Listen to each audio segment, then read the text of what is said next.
Sirikonda SI L రాము మరియు తన సిబ్బందితో గిర్ని చౌరస్తా దగ్గర వాహనాలు తనిఖీ చేస్తుండగా అనుమానాస్పదంగా ముగ్గురు వ్యక్తులు Honda shine motor cycle number TS16FG 3040 అనే వాహనంపై రాగా వాళ్ళను తనిఖీ చేస్తే వాళ్ళ దగ్గర 20 గ్రాముల ప్యాకెట్లు కలిగిన 3 ప్యాకెట్లు మొత్తం 60 గ్రాముల గంజాయి దొరికింది.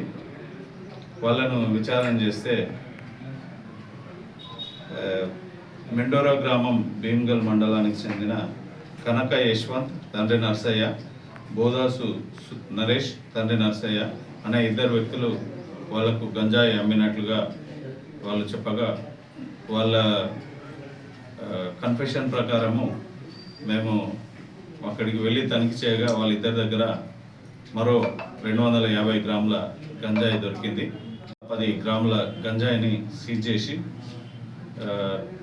ఈ ఇద్దరు వ్యక్తులు మరియు ఒక మైనరు, మొత్తం 4 వ్యక్తులు, ఒక మైనరు అబ్బాయి పైన NDPS యాక్ట్ కింద కేసు నమోదు చేసి ప్రొసీజర్ చేయడం జరిగింది. ఇలా 4 మేజర్లను ఈరోజు కోర్టులో హాజరుపరిచి ఆర్మూర్ కోర్టులో హాజరుపరుస్తాం. విచారణ జరుగుతుంది.